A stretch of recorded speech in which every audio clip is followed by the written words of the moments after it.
What if the person who knows the truth refuses to speak? What if the one person who could explain everything, the only witness, the only suspect, simply chose silence over confession? Today, we're diving into one of the most gripping psychological thrillers of the decade, The Silent Patient by Alex Michaelides, a story about obsession, silence, and a secret that will leave you absolutely breathless. If you've been looking for a book that will keep you up at night, unable to put it down, unable to stop thinking about it even after you've finished, you just found it. Let's start at the beginning. Alicia Berenson seems to have the perfect life. A celebrated painter with a growing reputation in the London art world, married to a successful and handsome fashion photographer named Gabriel. They live in a beautiful home in one of London's most desirable neighborhoods, and by all accounts, they are deeply in love. From the outside, their life looks like something out of a magazine, polished, enviable, complete. The kind of life that other people look at and think, what must it feel like to have all of that? Then, one evening, without any warning, without any apparent reason, Alicia Berenson shoots her husband 5 times in the face. And then, she never speaks another word. Not to the police who arrive at the scene, not to her lawyers who fight for her defense, not to the psychiatrists who evaluate her mental state, not to the judge, not to the jury, not to the journalists who camp outside the courthouse desperate for a statement, not to anyone. Her silence becomes an obsession for the world. The media goes into an absolute frenzy. Everyone wants to know, why did she do it? What happened that night inside that house? Was it jealousy? Was it madness? Was it something she discovered? Something she couldn't forgive? The questions multiply endlessly, but Alicia gives them nothing. She is put on trial, found not guilty by reason of insanity, and locked away in a secure psychiatric facility called The Grove, where she spends her days painting and saying absolutely nothing. No explanation, no remorse, no words. Weeks pass, months pass, years pass. 6 years go by, and Alicia Berenson has not spoken a single word to a single person. She has become something of a dark cultural legend, the beautiful painter who shot her perfect husband and then went permanently, inexplicably silent. The world has moved on, but the mystery of why she did it lingers like a wound that never quite heals. And then, Theo Faber enters the picture. Theo is a criminal psychotherapist, sharp, dedicated, and deeply passionate about his work. He has followed Alicia's case from the very beginning, with an intensity that goes well beyond professional interest. Something about her story has gotten under his skin in a way he can't quite explain and can't quite shake. He is convinced, absolutely convinced, that he can do what no one else has managed to do. He can get Alicia to talk. He pulls every string available to him. He calls in favors. He navigates the difficult bureaucracy of the Grove until he finally gets himself assigned to her case as her primary therapist. And when he finally sits across from her in that cold, quiet therapy room for the first time, the real story begins. Because Theo quickly realizes that Alicia is not simply a broken, disconnected woman lost in her own madness. She is present.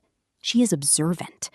Her eyes follow him with an intelligence and an awareness that unsettles him deeply. Her silence doesn't feel like an absence.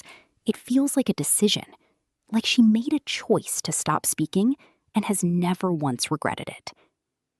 Theo begins digging.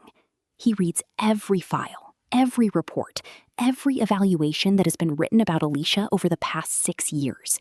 He interviews the staff at the Grove. He traces her history back through her childhood, which was far from easy, through her early career as a painter, through her relationship with Gabriel and the years of their marriage. And the more more he digs, the more he finds that the perfectly constructed story the world accepted about Alicia Berenson starts to develop cracks. There are things that don't quite add up, relationships that weren't disclosed, tensions beneath the surface of that picture-perfect marriage that nobody talked about. People in Alicia's life who had reasons, real reasons, to want things to stay buried. As Theo pulls on each thread, something else begins to happen.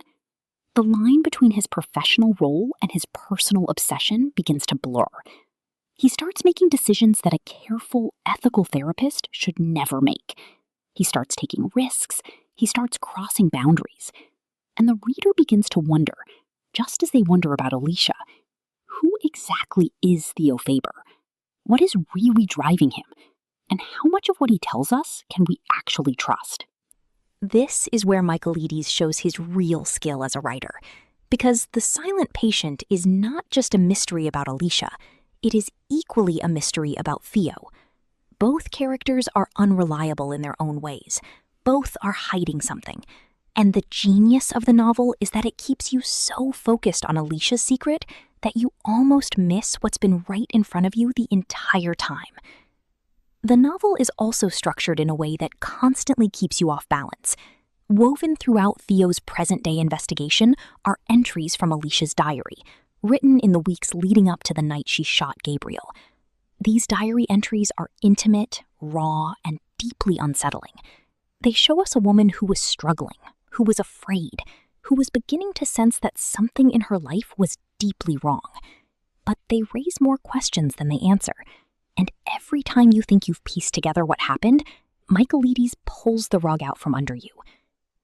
Without giving away the ending, because you truly need to experience it yourself, the novel concludes with one of the most stunning and perfectly constructed twists in modern thriller fiction.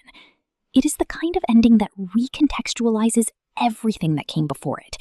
Every scene you read, every line of dialogue, every small detail you thought you understood, suddenly means something completely different, something darker, something that makes you want to go back to page 1 immediately and read the whole thing again with new eyes. That is extraordinarily hard to pull off, and Michaelides does it flawlessly. So what makes The Silent Patient truly special? Beyond the plot, beyond the twist, it's the silence itself. In a world that demands constant explanation, constant confession, constant noise, Alicia's refusal to speak is a radical act. Her silence is not emptiness. It is not weakness. It is, in its own way, the most powerful statement she could possibly make.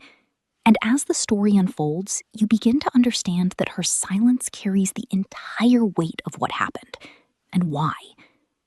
The pacing of this novel is relentless. Michaelides hooks you from the very first page and never once lets go.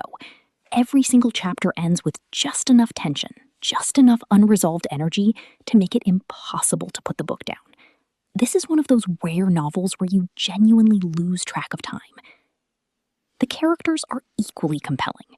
Theo and Alicia are both deeply flawed, deeply human, and deeply fascinating. You root for them and suspect them at the same time. You feel their pain, even when you're not sure you should trust them. That kind of emotional complexity is what separates a good thriller from a truly great one. If there is one small criticism, it is that some of the secondary characters feel slightly underdeveloped, present more to serve the mechanics of the plot than to breathe fully on their own. But in the grand scope of what this novel achieves, that is a genuinely minor observation. What The Silent Patient ultimately asks is something that lingers with you long after the final page. How well do we really know the people closest to us? How much of what we believe about our own lives is constructed, performed, maintained, rather than real? And what happens when the performance finally breaks down? There are no comfortable answers, and that is exactly what makes this book so extraordinary. If you love psychological thrillers, if you love mysteries that treat you like an intelligent reader, if you love stories that stay with you and haunt you and make you think, The Silent Patient absolutely belongs on your reading list. Do not wait on this one. Have you already read it? Drop a comment below and tell me what moment hit you the hardest. No spoilers in the open, but you know the moment I mean. And lastly, if this video brought a story to life for you today, please give it a thumbs up, share it with a fellow book lover, and subscribe to the channel so you never miss a new video. We bring incredible stories to life every single week, and there are some amazing books coming up that you really do not want to miss. We'll see you in the next one.